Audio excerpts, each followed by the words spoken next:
Los sofitas y los naacenos. Uno de los grupos del gnosticismo antiguo más importantes fueron los llamados ofitas, del griego ophianoi, serpiente, u ophis, que también significa serpiente. Ofitas, ofianos y ofismo son denominaciones genéricas para varias sectas gnósticas que se desarrollaron alrededor del año 100 de nuestra era, más ampliamente en Siria y Egipto, consideradas heréticas por la Iglesia Cristiana Ortodoxa. Lo común en estas sectas era la gran importancia que daban a la serpiente del Génesis, la del relato bíblico del pecado original entre Adán y Eva, por su conexión con el árbol del conocimiento del bien y del mal, y la de este con la gnosis, un conocimiento superior que permite la iluminación.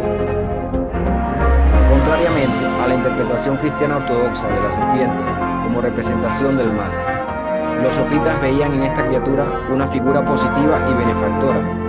Para ellos la serpiente era un animal sagrado. La imposición de la doctrina cristiana ortodoxa a partir del siglo IV implicó la destrucción de todos los textos de los sofitas, de manera que la mayor parte de la información acerca de estas sectas solo puede ser obtenida de aquello que decían de ellas sus enemigos. Teólogos como Ireneo de Lyon, quien fuera el peor enemigo de los antiguos gnósticos, Orígenes de Alejandría, Pseudo Tertuliano, Hipólito de Roma, Epifanio, Filastrio, entre otros. También San Agustín de Hipona, quien fuera gnóstico, pero este nació luego del Concilio de Nicea, por lo que fue obligado a publicar una lista de grupos de posibles herejes. Algunos textos sofitas, sin embargo, han sido recuperados en descubrimientos arqueológicos recientes, como los de Nag Hammadi, entre ellos el Evangelio apócrifo de Juan, la hipóstasis de los arcontes y sobre el origen del mundo, todos escritos en idioma copto.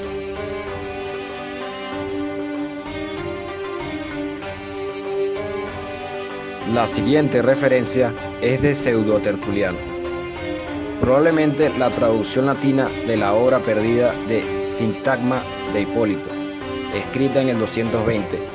Es quizás la fuente más antigua que menciona a los sofitas y la primera fuente que discute la conexión con las serpientes.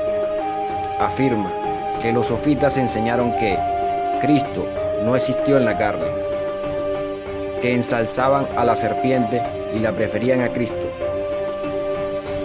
y que Cristo imitó el poder sagrado de la serpiente de Moisés, diciendo: y así como Moisés levantó la serpiente en el desierto, así debe ser levantado el Hijo del Hombre. Además, se dice que Eva creyó a la serpiente, como si hubiera sido Dios el Hijo. El nombre Jesús no se menciona en el relato. El relato de Epifanio difiere del de Pseudo Tertuliano solo en algunos lugares. Según el primero, los sofitas en realidad no preferían la serpiente a Cristo, pero los consideraban idénticos.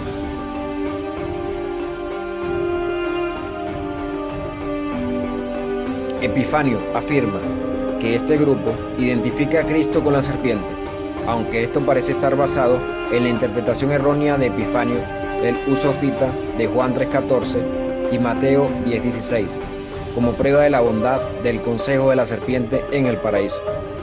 Por otro lado, Epifanio aporta un dato interesante sobre la Eucaristía ofita, ya que se basa en una fuente oral, en la que la serpiente participaría de forma activa. El ritual consiste en la llamada de la serpiente, que los sofitas guardan en una especie de cesta, la cual se arrastra sobre la mesa y bendice los panes enrollándose en ellos. Una vez repartidos los panes entre los presentes, estos besan a la serpiente. El venerable maestro Samael nos dice que Jesús, el gran Kabir, jamás hubiera aconsejado a sus discípulos que se mostrasen tan sabios como la serpiente, si hubiera sido esta un símbolo del demonio, ni tampoco los sofitas, los sabios gnósticos egipcios, de la fraternidad de la serpiente, hubieran reverenciado a una culebra viva en sus ceremonias, como emblema de la sabiduría, la divina Sofía, lo que da más credibilidad al relato de Epifanio. He aquí Yo os envío como a ovejas en medio de lobos. Sed pues prudentes como serpientes y sencillos como palomas. En Mateo 10:16 nos dice el Maestro Jesús.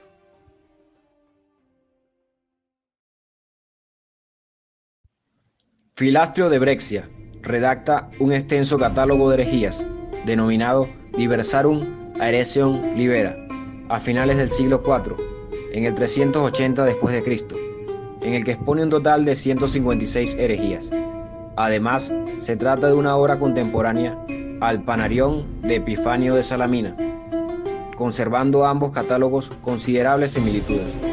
A pesar del próximo marco cronológico, geográficamente el libro de Filastrio fue desarrollado en la parte occidental del Imperio Romano, mientras que Epifanio compuso su obra en la zona oriental. Una de las principales similitudes se encuentra en las fuentes utilizadas por ambos autores, el Sintagma de Hipólito. Los miembros de sectas sofitas progresaban a través de ceremonias completamente formales, que incluían símbolos de purificación, vida, espíritu y fuego. El sistema completo de estas sectas parecía tener una combinación de la doctrina cristiana con misterios orientales, particularmente los de la diosa egipcia Isis y otros conceptos de las religiones orientales. Como una marca de reverencia para la serpiente, esta toma parte de la misa de comunión de la secta. Epifanio de Salamis, quien fuera un padre de la iglesia del siglo IV, la llamó la misa abominable y la describe del modo siguiente: la serpiente fue mantenida en una cesta conocida como la cista mística. Al inicio de la misa, la serpiente es convocada. Esta se desliza entre los panes que se encuentran en la mesa, después de lo cual es partido y comido. Después de esto, cada uno de los presentes besan a la serpiente en la boca, para lo cual ha sido domada por un encantamiento. Se recuestan y comienzan a adorar a la serpiente como parte del servicio eucarístico. Después claman haber enviado un himno al Padre y entonces concluyen sus misterios. Los naacenos. Entre las sectas gnósticas catalogadas como fitas tenemos a los naacenos, denominación con que los conoce Hipólito de Roma, aunque a veces catalogados como un grupo aparte. Ambos, ofitas y naacenos, se caracterizan por realizar una exégesis alegórica del Antiguo Testamento, concretamente de los primeros capítulos del Génesis, donde la figura de la serpiente, concebida como un ser positivo y fuente del conocimiento, desempeña un papel primordial. Los sofitas aparecen mencionados en múltiples ocasiones en las fuentes heresiológicas de los siglos del II al IV, e incluso ciertos principios básicos de su sistema se documentan en diversos textos gnósticos de Nag Hammadi. Por parte de los naacenos, las fuentes heresiológicas se refieren a ellos en rara ocasión, y su presencia en la biblioteca de Nag Hammadi es muy pobre. Sin embargo, las señas de identidad ofitas no se reducen a la presencia de la serpiente y la interpretación positiva de su consejo en el paraíso, sino que también existen diversos aspectos como la representación del demiurgo y los arcontes, o la importante intervención de una divinidad femenina, denominada Sofía, que caracterizan la religión ofita.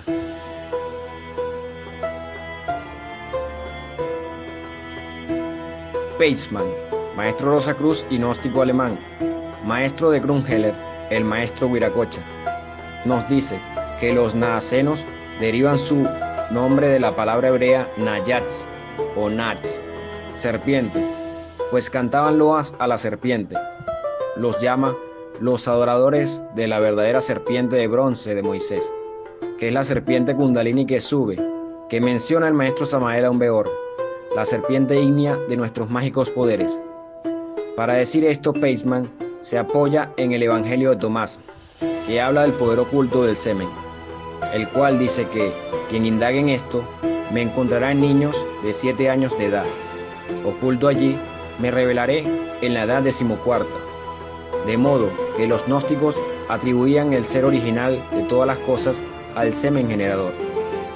Sobre la abstinencia sexual, Peichmann dice: por tales razones, los naacenos celebran los secretos de la Gran Madre y prohíben muy estrictamente cualquier relación sexual entre esposo y esposa. La semilla de luz, el Espíritu Santo, el Logos espermáticos, es el órgano del verdadero conocimiento. Cuando el Redentor desciende, el primer acto de salvación se lleva a cabo sobre la sabiduría caída del mundo superior. Su segunda y principal tarea se lleva a cabo en la tierra, donde, por su mera aparición, pero también por su prédica, revela a su Padre desconocido y secreto. Aporta nuevos poderes a quienes creen en Él, para que puedan desdeñar y conquistar a los ángeles del sexualmente creativo demiurgo. Los demonios se desvanecen y el discípulo se une a su maestro. Por medio del descenso, el infierno es domeñado y llevado a juicio. Los demonios son engañados por su humildad y su forma desdeñada.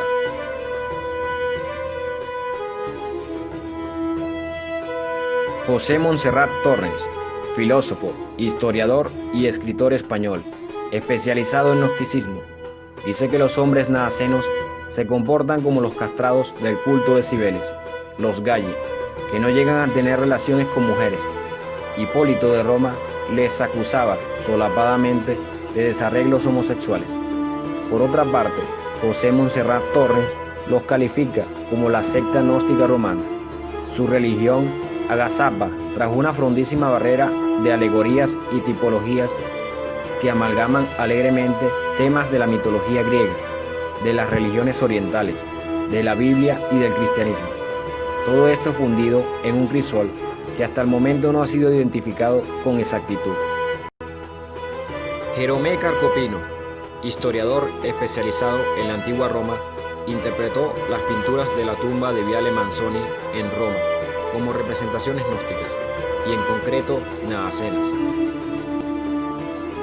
Dice el texto de Filosofoumena, la refutación de todas las herejías, que no solo dan testimonio de su doctrina, los misterios de los asirios y de los frigios, sino también los de los egipcios, concernientes a la bienaventurada naturaleza, a la vez escondida y manifiesta de las cosas que han sido, que son y que serán. Naturaleza que es, dicen, el buscado reino de los cielos, que se halla en el hombre interior, acerca del cual transmiten con precisión lo que se haya escrito en el Evangelio denominado de Tomás, diciendo como sigue: el que me busca me hallará entre los niños a partir de los 7 años, escondido allí me manifestaré en el 14º eón. Pero esto no es de Cristo, sino de Hipócrates, que dice: el niño de 7 años es la mitad del Padre. Por esto, ellos que ponen la naturaleza primigenia de todas las cosas en el germen primigenio, aprendiendo de Hipócrates que el niño de 7 años es la mitad del Padre, dicen que de acuerdo con Tomás, es en su año 14º cuando es revelado. Esta es su doctrina secreta y misteriosa. Afirma José Montserrat Torrens que la exégesis naacena del pasaje del Evangelio de Tomás no tiene nada que ver con el logos estoico. El logos espermáticos es para los estoicos la razón generadora de todas las cosas, la divinidad que abarca, dirige, da vida y un destino a todas las cosas de la naturaleza, como pretenden Leinsegan y Simonetti, sino con el semen divino simbolizado por el semen humano. Efectivamente, la emisión de esperma comienza típicamente a los 14 años, y es cuando el hombre puede ser ya un padre. El niño de 7 años está en la mitad del camino hacia esta paternidad, que se halla en él como escondida. Por tanto, la alegoría se explica así: el niño de 7 años es la naturaleza superior escondida, el de 14 años es la naturaleza superior revelada. El rito naaceno de la abstinencia sexual se realiza con varones, porque el varón es la imagen del hombre superior. Este antropos, el Adán para los griegos, es andrógino, es decir, posee ambos sexos. El antropos naaceno reúne en sí mismo las potencialidades del padre y de la madre. Ahora bien, en el gnosticismo es frecuente una versión del andrógino que acentúa su carácter masculino. Este es el caso de los naacenos. El antropos es un varón con capacidad de procrear, para lo cual no necesita mujer. Por esto, su imagen en la tierra no es un hermafrodita, sino un varón con los atributos masculinos exaltados. En el templo de Samotracia se levantan dos estatuas de hombres desnudos, ambas manos extendidas hacia el cielo y erecto el miembro viril, al igual que las estatuas de Hermes en Cilene. Dichas estatuas representan al hombre primigenio y al espiritualmente regenerado, en todo consustancial con aquel hombre.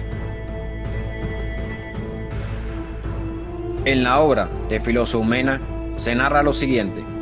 Sostienen que su doctrina viene testimoniada no solamente por Rea, sino también por toda la creación, y desvelan claramente las palabras del oráculo, porque desde la creación del mundo, lo invisible de él, su eterno poder y su divinidad son observables mediante las obras, de manera que son inexcusables, por cuanto, conociendo a Dios, no le glorificarán como a Dios, ni le dieron gracias, viniendo a oscurecerse su insensato corazón, y alardeando de sabios, se hicieron necios, y trocaron la gloria del Dios incorruptible, por la semejanza de la imagen del hombre corruptible, y de aves, cuadrúpedos y reptiles.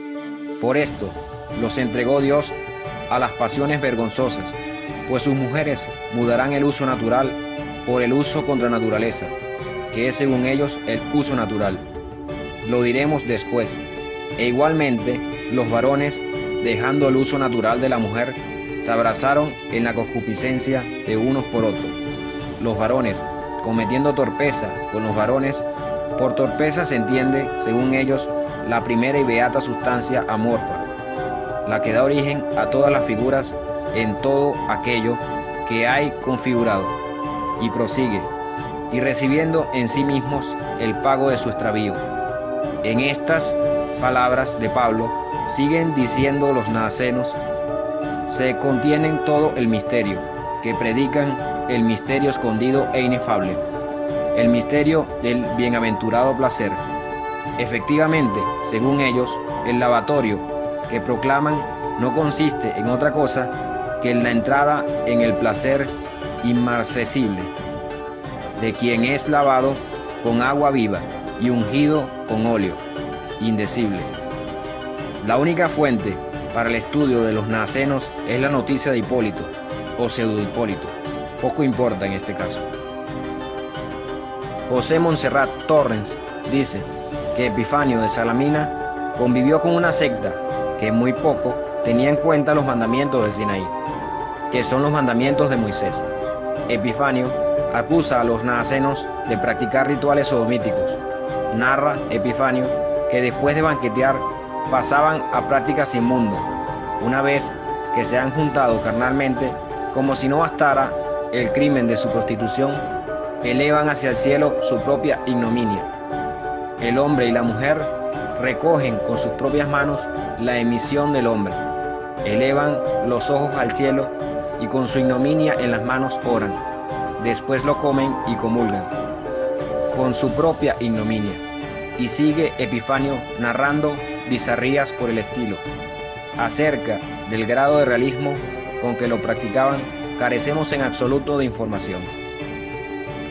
Con tales doctrinas, los naacenos se asocian a los llamados misterios de la Gran Madre, convencidos de alcanzar una perfecta visión de la totalidad del misterio, a través de los ritos que allí se ejecutan, pues sus ritos no sobrepasan a los de aquellos misterios de Cibeles, excepto en el hecho de que los naacenos no están castrados. Ahora bien, llevan a cabo la misma actividad que los castrados, pues insisten, poniendo en el empeño toda su crudeza y todo cuidado en proclamar su apartamiento de cualquier comercio sexual con mujeres, como si fueran castrados. Hipólito, en su noticia, insiste en asimilar los naacenos a los cultores de Cibeles y Atis, aduciendo incluso dos curiosos himnos naacenos al dios castrado Atis. Si esto fuera más que una artificiosidad, la comparación de los ritos de la Gran Madre, con los textos acerca de los nazarenos podría arrojar nueva luz sobre la ritualidad de estos últimos. Y digamos por fin que en el momento del auge del culto de Mitra en Roma, lo que menos puede sorprender es hallar en la gran capital un grupo cultico compuesto exclusivamente por hombres. Porque si algo consta ciertamente de los nazarenos es su portentosa habilidad en mojar de todos los platos de la cultura antigua.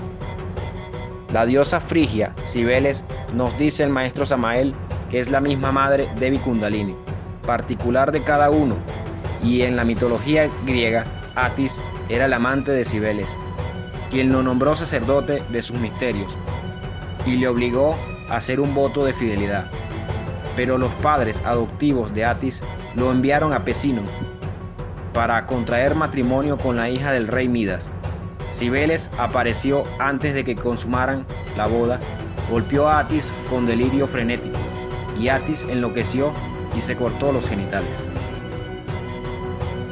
El venerable maestro Samael, en Magia Crística Azteca, nos narra que los nazarenos, quienes tuvieron una considerable importancia en los primeros siglos de nuestra era, adoraban a la serpiente, y este fue el motivo que se les declarase heréticos. Pero confiesan honradamente los historiadores que fue una agrupación de gentes muy versadas en las ciencias y que poseyeron grandes e intachables virtudes. Lo único que pudo ser reprochable en ellos fue la adoración a las najas, serpientes, y la creencia de que sostenían de que el líquido de estos animales, en su mayor parte venenoso, pudiera servir para redimir a los hombres de la esclavitud, del pecado. Sus enseñanzas fueron tomadas de Santo Tomás y del Evangelio de los egipcios. En los escritos de los nazarenos se describe al hombre de triple naturaleza, un aspecto andrógino, al que daban el nombre de Adamas, quien a su vez era el padre de los Aeones, que más tarde se convertían en Girones, formándose así el trío de cuerpo, alma y espíritu. Todos estos principios, dentro de un perfeccionamiento absoluto, convergen en Cristo. Dice Santo Tomás que este Cristo se encuentra en el semen de los niños, tienen escondidos hasta la edad de 7 años y que luego se manifiesta a los 14. Explica asimismo que el aura se satura de este jugo. Reconocían al demiurgo como entidad encargada de crear los mundos, o por lo menos de nuestro mundo. Eran soberbios astrólogos y ponían en relación con los 7 planetas y los 7 signos del zodiaco, los 7 centros internos de nuestro organismo. La forma de su culto la tomaron los griegos de los egipcios, quienes presentaban a Hermes provisto de un miembro masculino en estado de erección, al que daban el título de dador de la razón. Empedocles dice que los seres humanos fueron traídos a este mundo de Adán para que sirvieran al número, al dios Yaldabaoth, con una vara en la mano, en la que florece una rosa, atributo el cual, al aproximarse a los hombres, los hacía dormir o los despertaba, según era el deseo del dios. Cuenta Homero asimismo que el miembro viril, con esta figura, era cuando tenía mayor poder sobre la vida y la muerte, pero para tratar con él era forzoso llevar un látigo para dominarlo. La reencarnación, aceptada por los nazarenos, estaba representada por las altas y bajas mareas. Decían aquellas antiguas escrituras: todos vosotros seréis dioses si salís de Egipto y pasáis el mar rojo, la vida y la muerte. Pero para tratar con él era forzoso llevar un látigo para dominarlo. Las descripciones del Antiguo Testamento eran altamente interpretadas por ellos, y entonces el paso del pueblo de Israel por el Jordán era simbólico y explicaba la evolución sistemática dentro de nosotros. Conocían el poder de los mantras, y la dominación de la tríada humana era empleada en la magia sacra. Kaulakau, Saulasau, César, era pronunciado secretamente. Kaulakau era el hombre superior, Saulasau el interior, y César el mediador o Cristo Redentor. Hay un libro sagrado entre estos iniciados, que se llamaba el discurso de Set.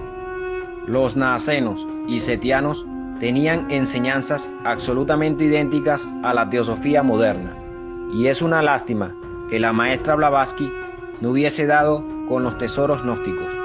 De haber sido así, su labor habría sido otra muy distinta, sin necesidad de importar cosas mantenidas por el Oriente.